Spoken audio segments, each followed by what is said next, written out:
We had a meeting here at ICANN in Los Angeles in January to try and go through a whole laundry list of issues. One of the things is that there's so much DNS activity going around everywhere in the world that it's hard to know everything, even with a panel of people that I really enjoyed. One of the things about this panel is that whenever I go into a meeting of the panel, we've never had the whole panel together in one place at a time, but we've had majorities. And I always know I'm not going to be the smartest person in the room, which always helps. So they've added a lot of insight to the different issues that we're looking at. With regard to the roadmap, I think the easiest way to look at that is it has sort of two parts, one of which is what's going to happen in the immediate future and what might happen a little bit further down the road. In the immediate future, we have all of these domain names coming online, new TLDs, which will obviously be trying to contend for the user's attention. I think that there's been a trend in portable devices to have verbal interfaces and other kinds of, search engine-oriented search bars as opposed to just typing in domain names. So, one of the questions is going to be whether or not domain names are something that's going to fade out over time. We tend to think they're going to definitely stay in the infrastructure. But, the user may prefer just speech natural language. So that interface would change.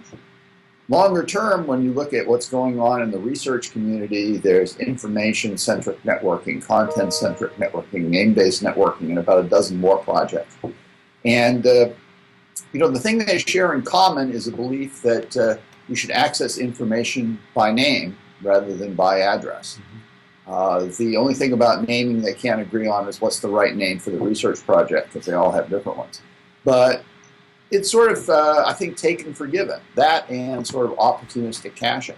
So when you take a look at DNS, access by name and opportunistic caching are sort of the first and second commandments of the DNS.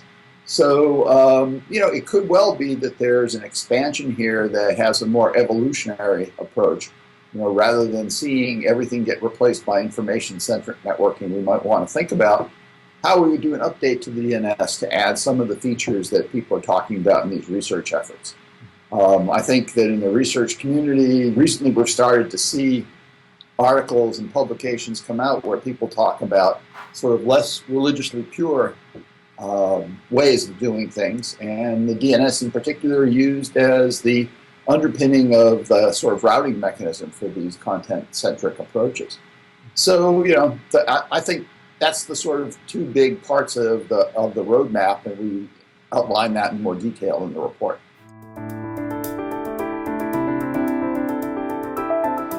Well, when you get a bunch of technical experts in the room, you always have some disagreement. But let me just give you my favorites. One of which is it's possible to think about having sort of the decentralized management of the root by algorithm. And what I mean is that you've probably heard of Namecoin, which is like Bitcoin. It's a naming system. Mm-hmm. People have talked about, the unique role of the U.S. shouldn't be there. And one of the things you could do, technically, with this technology that's out there these days, is think about an algorithmic way to do that where there's some kind of automatic consensus and there's no particular organization in a particular country that controls everything. That might not be what you want, but thinking about the technical possibilities, I think, will give the political people an awful lot of things to think about. We didn't go into the political aspects, but we did say, hey, look, this is possible if you guys want to do it. So that was one of them. I think, there's issues of security, and I think more recently, what with Snowden et al., people have been thinking about, well, maybe I want some kind of privacy in the DNS. I don't want everybody to know what I'm looking at. I don't want particular people in the server community to know what I'm looking at. Is that possible? When you create a PKI or a directory of all the known names and so forth, that's kind of the center of the universe from the standpoint of an organization that would want to do surveillance. That sort of names everything, so you know everywhere to look. So is it possible to think about some of the self-defined names that you see in the research world and having a mix of those in the future? But I think that there's a bunch of interesting technical. I think we have some specific recommendations that we think people should work on, better ways to distribute zone information, particularly the root. So I think there's a couple of things that we'll consider. They're not all technical. One of the things is that I said at the start that we have hundreds of people that are working on various small additions to the DNS or particular technologies.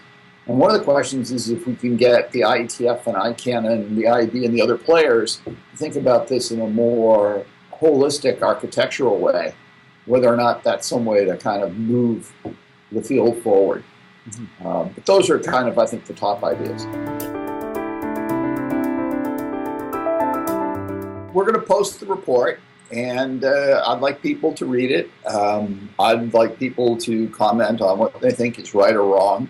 I particularly like people who think that some of the ideas are worth doing and want to sign up to be part of that to try and get the ball moving.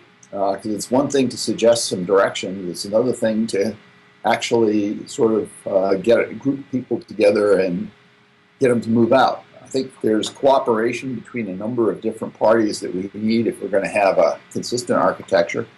And, Yari, the chair of the IETF, was on the panel.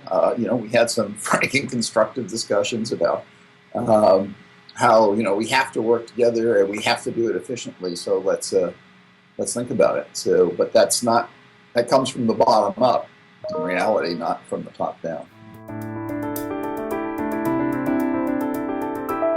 It was a bunch of people that were all technologists. I think I might have been better off to try and get a marketeer or two in the mix.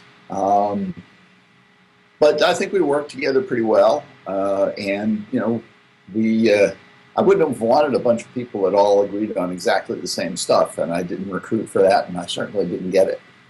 But I think that led to some insights.